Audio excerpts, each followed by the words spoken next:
Olá, ouvintes e leitores, sejam bem-vindos a mais um episódio do nosso diário de leitura do Ictus Podcast. Eu sou o Thiago André Monteiro, @vulgutan, e nós estamos aqui para falar sobre Fyodor Dostoiévski em seu, por enquanto não tão maravilhoso, mas será com certeza no final, maravilhoso, Os Irmãos Karamazov. E estou muito feliz, Carol, porque finalmente terminamos o livro. Pelo menos um deles, né? Livro 3 concluído, Os Sensuais. E não é um livro de banca, tá bom? É, verdade. Tudo bem? Eu só tô aqui com a Carol, né? Ela tá falando aí, mas... vocês já sabem que eu tô sempre aqui com a Carol, né? Já sabe, né? É. Oi, pessoal, aqui é a Carol Simão, @somentecarol lá no Twitter, segue a gente. E vamos falar, finalmente, esse livro me ganhou, porque ele veio nesse pedacinho aí com coisas de menininha. E eu sou menininha nesse aspecto. Eu vou precisar muito de você nesse menininha, nesse aspecto, pra entender o que aconteceu num dos capítulos de hoje, viu? Mas vamos chegar lá. Beleza.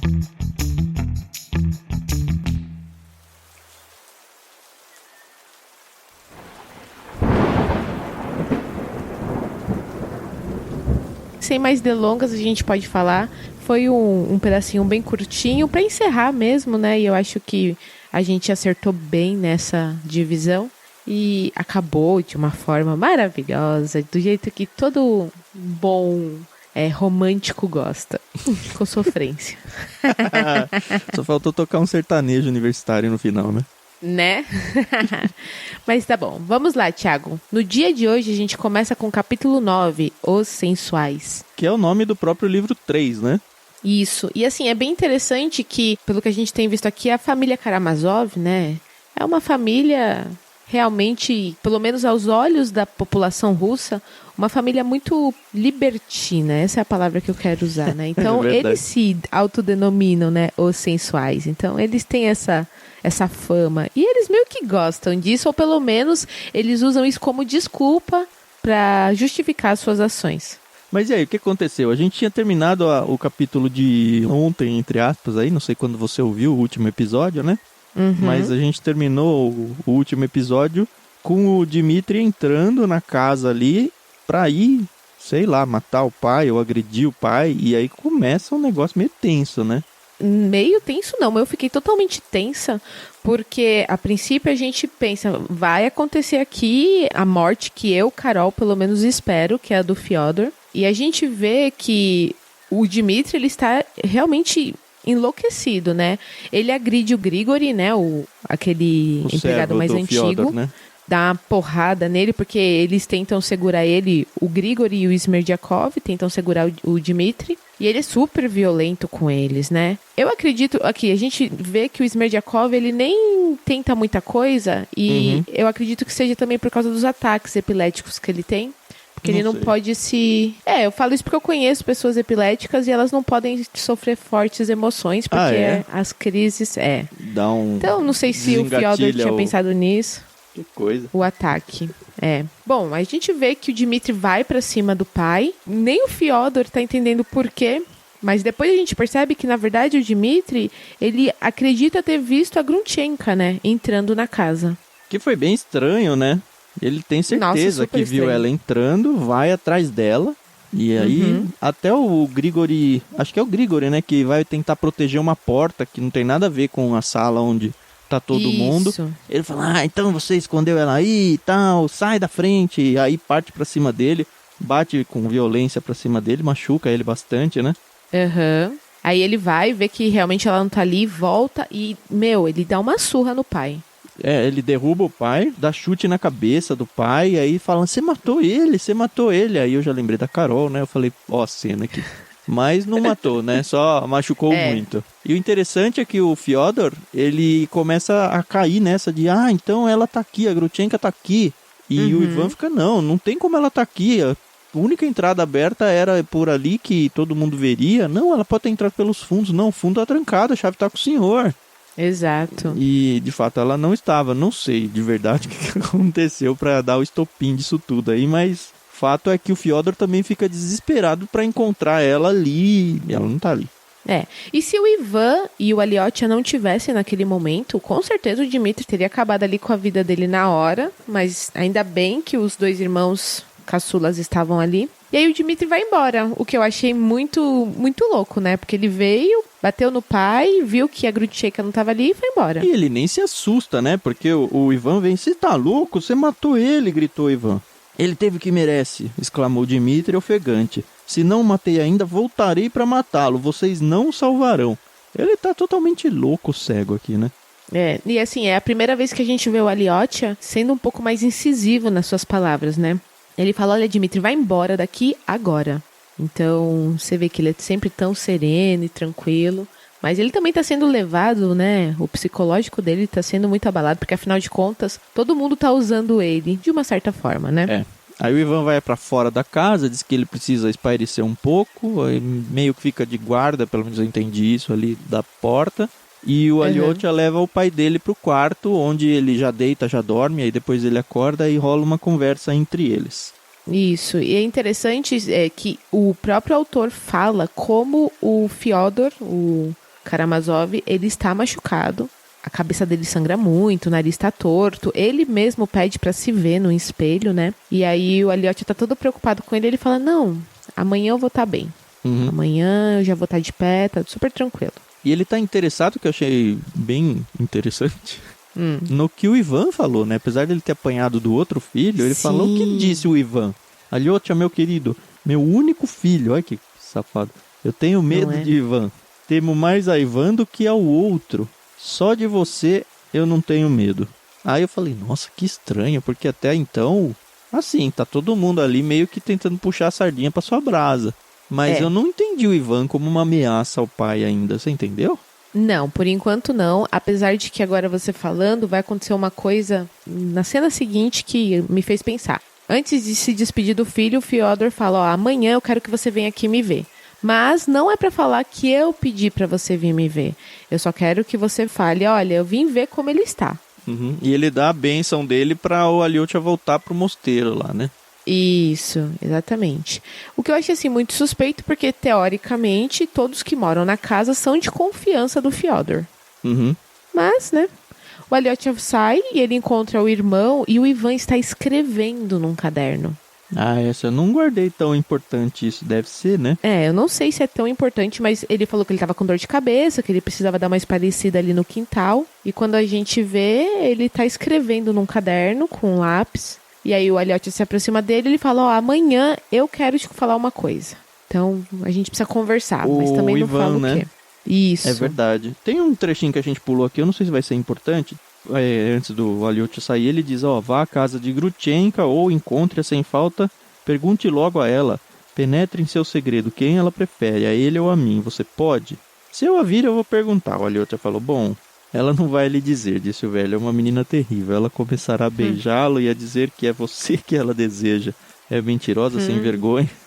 Não, você não pode ir para casa dela. É algo que talvez não é tão importante a história, mas demonstra mais um pouquinho o super caráter bom da Grutchenka, né? Pois é.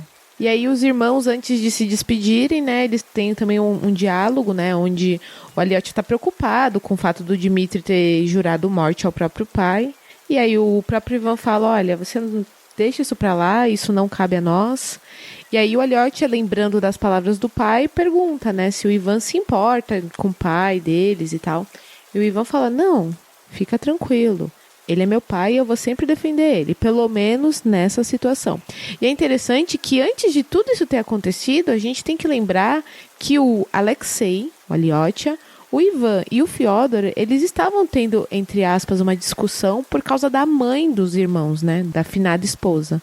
Antes do Dmitri entrar e ter acontecido todas aquelas coisas. E o Alexei, ele estava tendo uma crise nervosa. Ah, é verdade.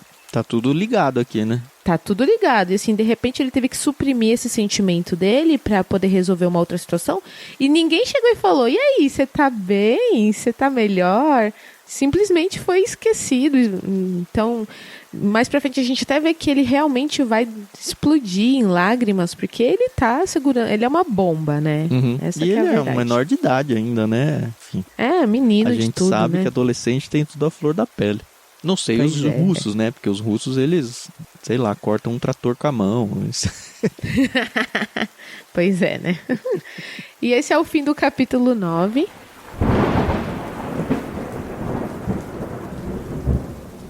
O capítulo 10, gente, pra mim eu me diverti demais nesse capítulo. É isso que eu vou precisar da sua ajuda, Carol. Porque assim, Tá a bom. primeira pergunta que eu tenho pra você é assim, eu sou homem e sou tonto. Já reconheço isso. Da época que eu era solteiro, assim, e até hoje, assim, se alguém começa a me dar bola, qualquer coisa, eu nunca pesco. Nunca, assim. A pessoa tem que ser muito direta pra eu conseguir perceber alguma coisa.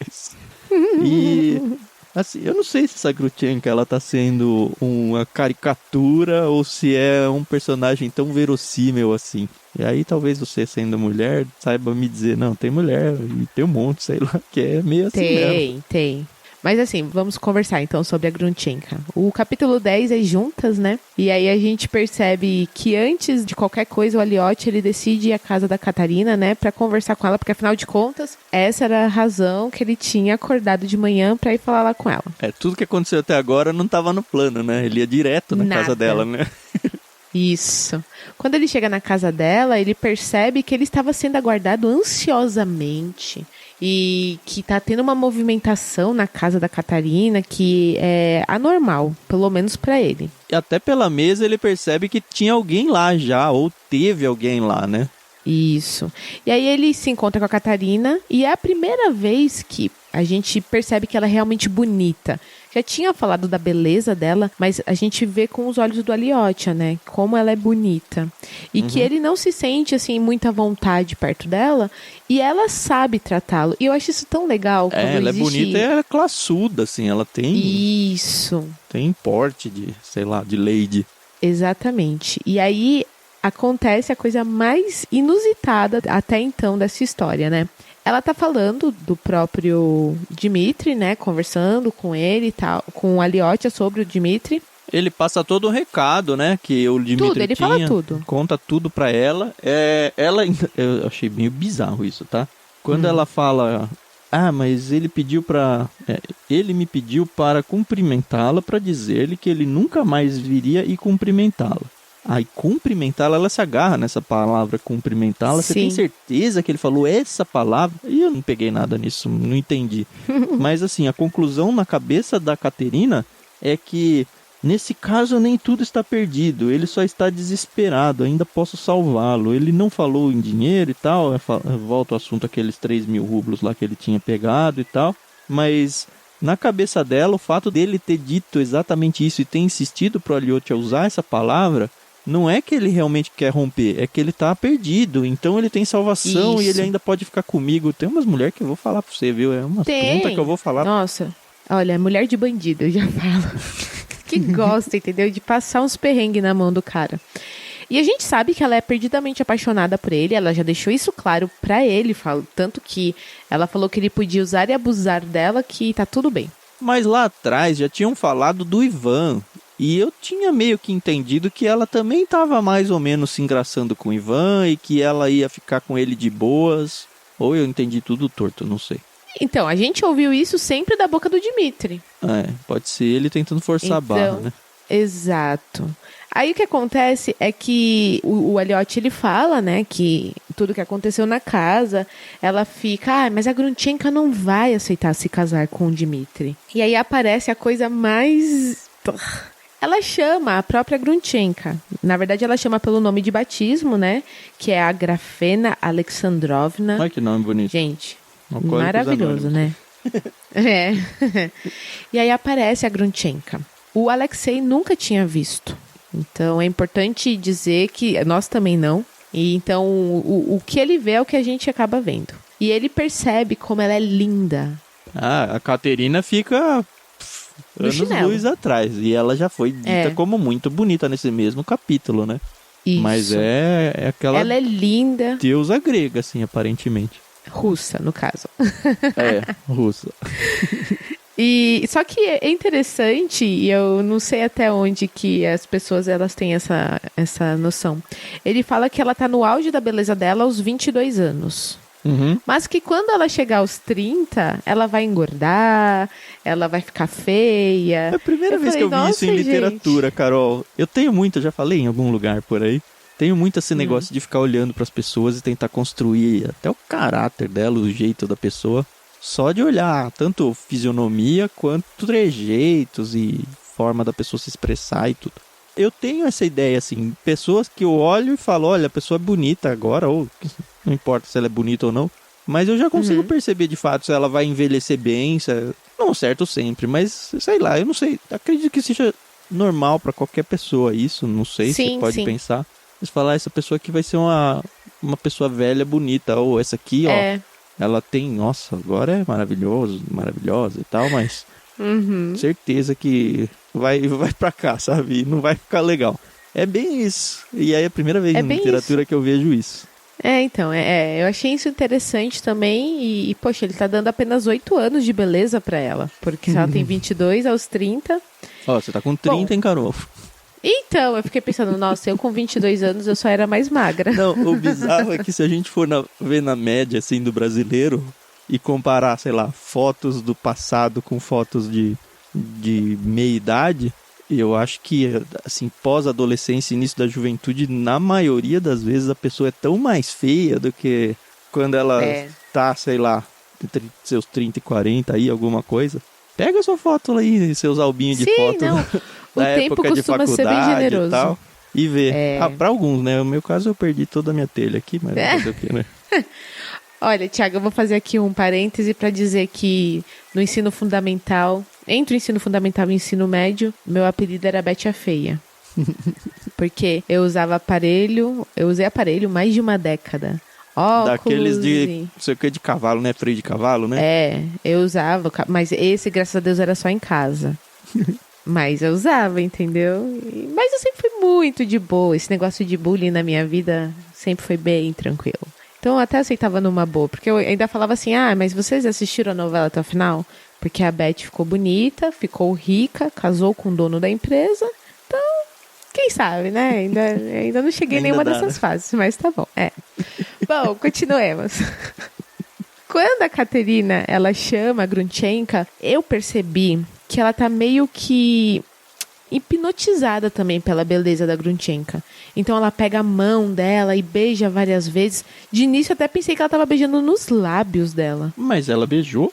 Eu falei, nossa, vai rolar uma cena lésbica aqui, que bizarro. Deixa eu pegar esse trecho. Aqui, ó, é na página 172. Sentou-se à frente de Aliotia, beijou várias vezes os lábios sorridentes dessa mulher, parecendo apaixonada. Eu até pus uma interrogação aqui do lado, falei, ué, onde eu me perdi aqui. Alguma coisa aconteceu que eu não vi. E aí depois pega a mão dela e fica beijando e fica exaltando a beleza dela. E fica uma... Não é nem troca de elogios, porque é só a Caterina que tá elogiando a Grunchenka aqui. Mas de uma forma quase sensual aqui, né? Então, mas aí mais pra frente você entende por que ela tá tão amorosa com ela. Você entende, né? Eu não entendi nada. Tá bom, então vamos lá, vamos explicar. A Grunchenka conta pra Catarina e a gente não vê esse diálogo, a gente depois só vê o que a Catarina tá dizendo. Que 5 anos atrás ela se apaixonou por um general ou um oficial. Ele também se apaixonou por ela, só que por alguma razão eles não puderam ficar juntos e ele se casou. E ele ficou viúvo e agora ele quer se casar com a Grunchenka. E ela tem 20 e pouco, né, que você falou? Sei lá, ela era adolescente quando... Se bem que na época aí as pessoas casavam-se muito novas mesmo, né? Então, e aí a gente percebe que a Catarina, ela tá muito feliz com essa informação. Porque se a Grunchenka casar e sair de cena, o Dmitry vai ser todo dela. Então ela tá super animada com o fato da Grunchenka estar disposta a se casar com esse oficial. Eu não entendi o que... A Caterina, ela fala assim, Grunchenka me explicou todas as suas intenções. Ela veio como um anjo bom, trazendo-me paz e alegria. Mas eu não entendi quais eram as intenções dela em se envolver com os Karamazov do jeito que ela estava se envolvendo. E o suficiente que ela explicou o suficiente para a Caterina ficar tranquila e falar, não, eu tô fazendo isso por causa disso. Isso que eu não entendi. Aí vai da interpretação, realmente, né? O que eu entendi é que ela ficou aliviada em saber que a Grunchenka vai se casar com outro que não seja o Dmitry. Nessa ela vai, pega e beija 3 vezes a mão, né, da Grunchenka. E o Aliotti tá observando tudo aquilo calado, né? Ele tá muito na dele e tal. O que é bem estranho, né? Porque ele é um adolescente, na flor da idade, vem duas mulheres se pegando praticamente, né?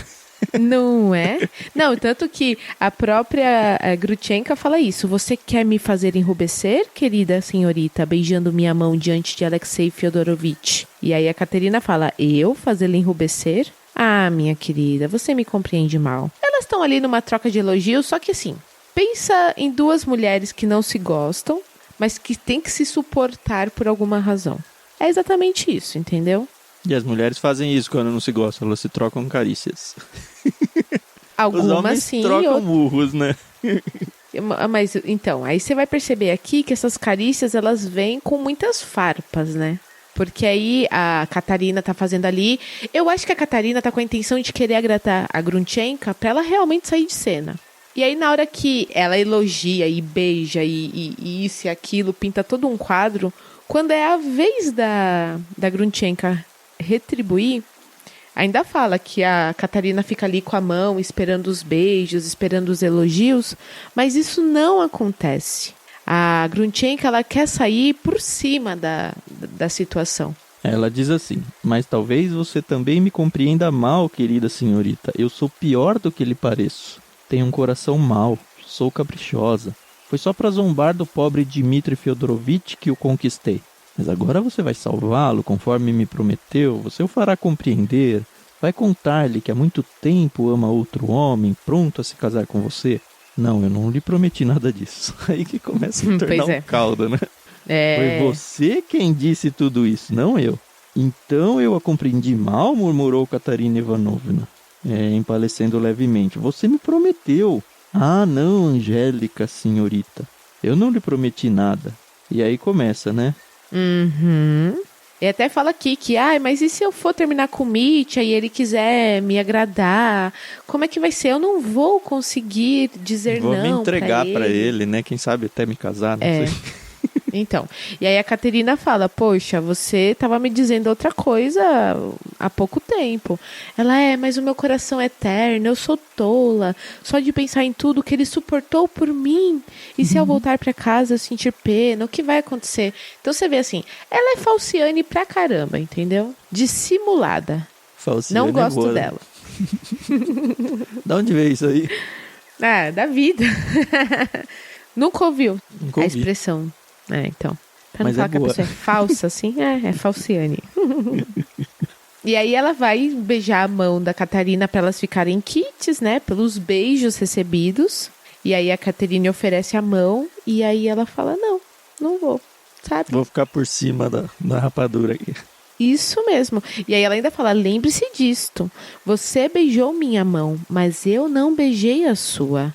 E aí a Catarina, ela dá uma explodida, né? Sua insolente, sua safada, fora daqui. Rola aí umas agressões verbais. Aí ela ainda manda, né?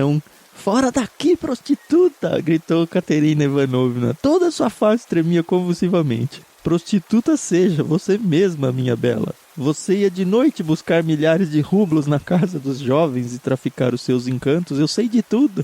Mencionando aquele caso lá de que ela foi pegar o dinheiro com o Dmitri, né? E o Dmitri tinha contado pra Grutchenka.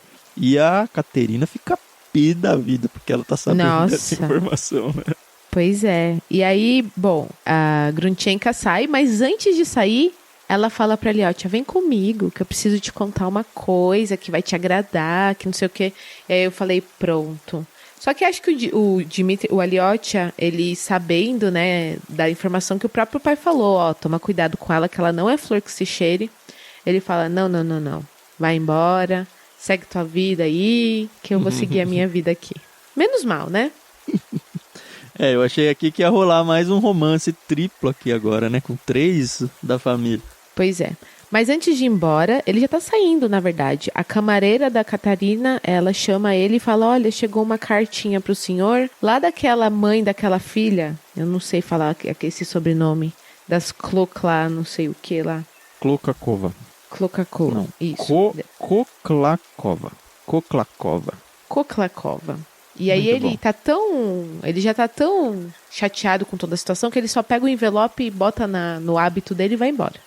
E assim acaba esse capítulo que eu achei fantástico. Achei divertidíssimo. Eu imaginei que você ia gostar mesmo. Ri muito.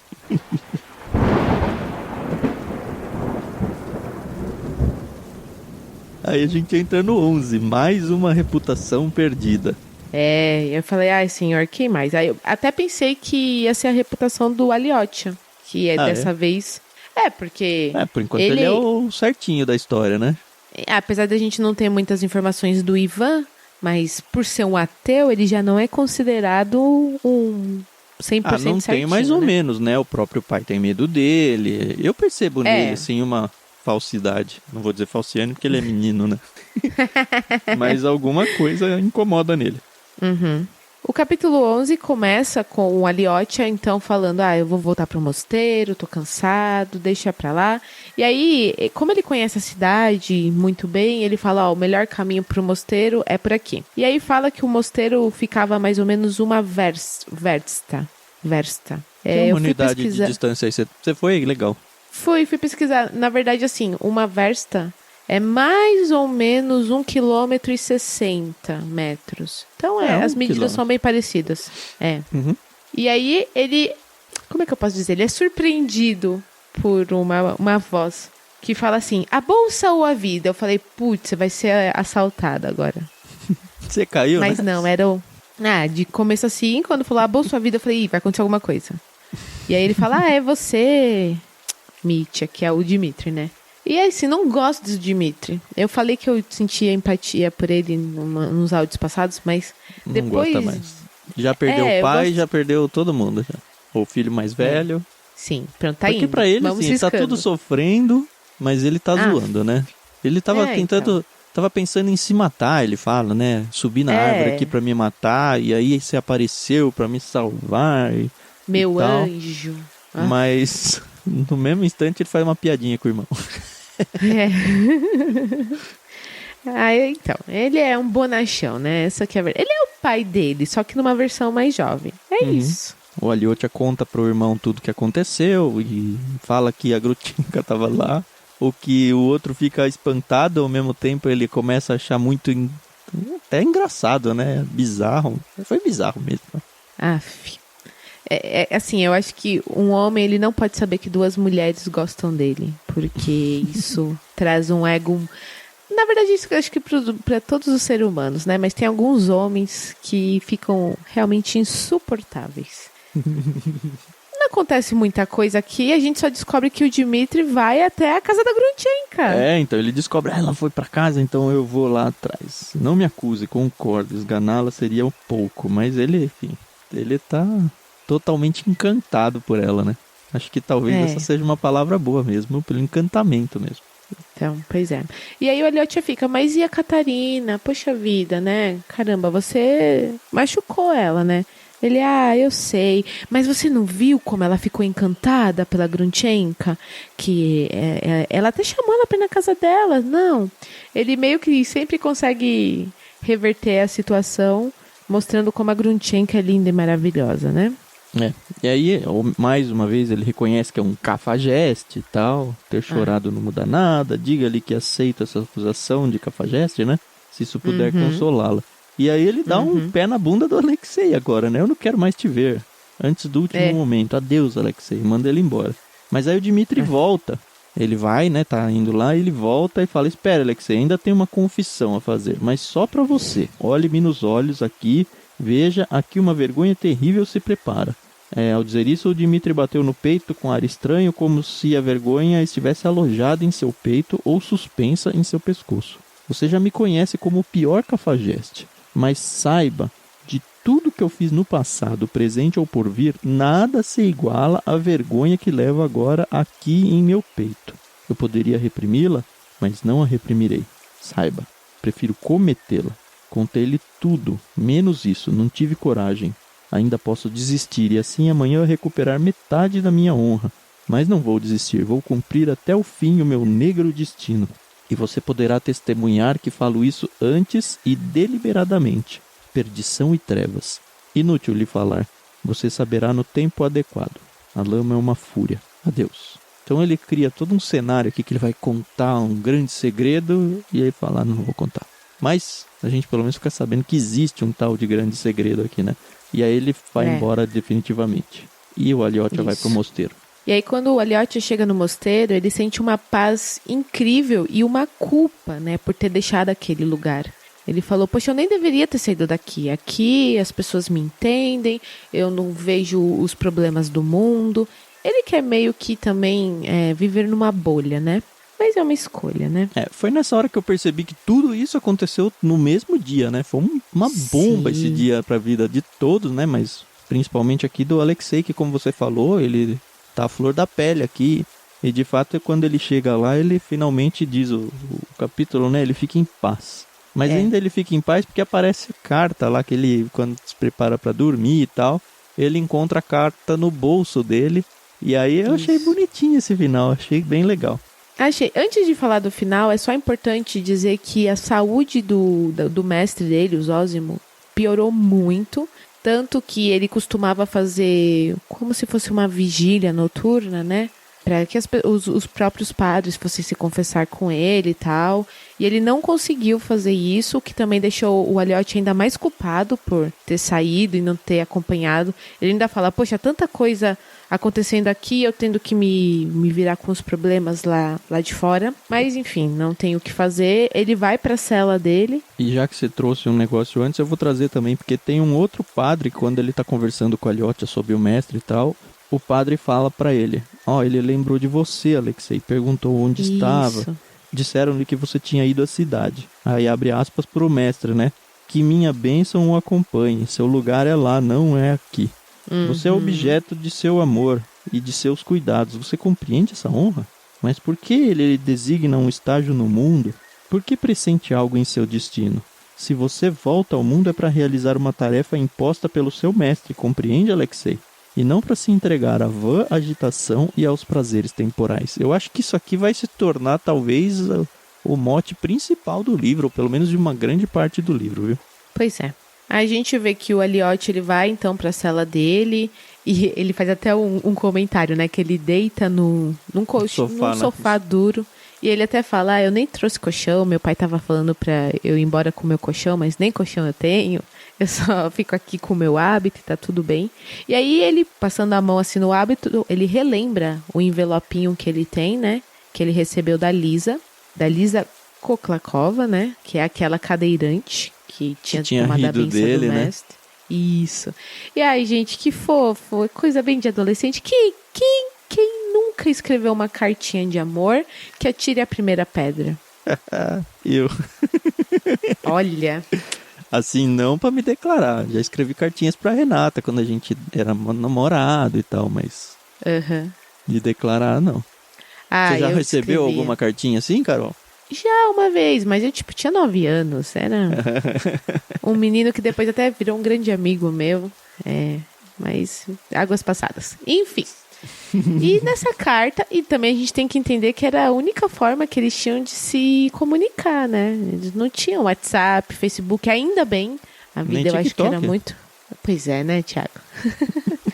E eu vou dizer, as redes sociais, elas são legais, mas atrapalham muito certos relacionamentos. Eu até brinco com o Fernando, eu falo, nossa, ainda bem que a gente não tinha nem WhatsApp na época que a gente namorava, porque eu acho um saco. Onde você tá?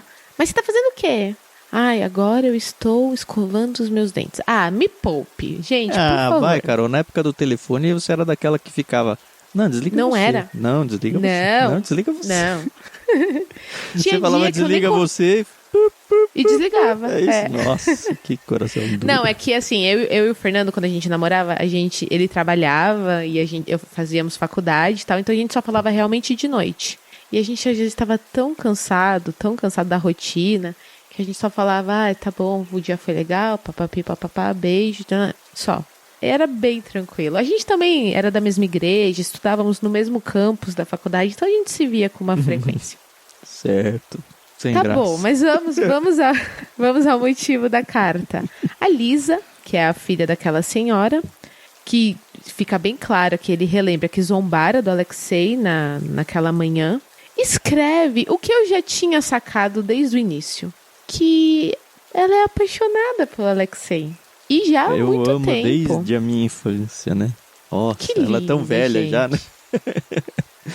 Enfim. Mas Thiago, você já viu aquelas meninas que são super jovens? E não é uma crítica, é só um comentário. Às vezes 15, 16 anos que falam, os meus amores passados. Porque tem gente que se apaixona com muita facilidade, né? Então, não é uma crítica, é só um comentário. Mas enfim, ela se declara, ela tá com medo de quando ele for visitar tanto a ela quanto a mãe, né? É porque eu tenho medo de você me olhar, como que eu vou reagir agora que eu abri o meu coração pra você? Me perdoa se eu olhar pra você e eu começar a rir como eu fiz da outra vez. Você percebe que é um riso de nervoso dela, né? Sim. É horrível. Você ri em momentos que não pode rir. E aí ela até fala, olha, se você for na minha casa, fica olhando pra minha mãe, tá? Não fica olhando pra mim não, tá bom? Mas eu precisava te contar, você precisava saber disso. E aí ela termina a carta falando, né? Hoje chorarei com certeza. Até a vista, até essa terrível entrevista, Lisa. PS, Aliotia, não deixe de vir, não deixe. Lisa. E é interessante dizer que o Aliotia já tinha decidido que ele não ia sair do mosteiro nos próximos dias. Ele prometeu que ele não ia sair enquanto o mestre não morresse. Não morresse. Ele sabia que estava próximo. Lembrando que o Dmitri quer falar com ele, o pai dele quer falar com ele, o Ivan quer falar com ele, a própria Grunchenka disse que tem alguma coisa para dizer para ele. Agora, a Lisa, então, ele tá assim. E aí termina esse capítulo, que termina o terceiro livro de uma forma muito bonitinha, né? Surpreso, Aliotia leu 2 vezes essa carta, permaneceu a sonhar, depois riu suavemente com prazer. Estremeceu. Esse riso pareceu-lhe condenável, mas, um instante depois, voltou a rir de felicidade. Guardou a carta no envelope, fez um grande sinal da cruz e deitou-se. Sua alma encontrara calma. Senhor, perdoai a todos, protegei esses infelizes e esses agitados, guiai-os, mantende-os no bom caminho. Ó Senhor, que sois amor, concedei a todos a alegria. E Aliotia adormeceu em sono tranquilo. Que legal, né? Fofo. Então, o livro tá muito legal agora.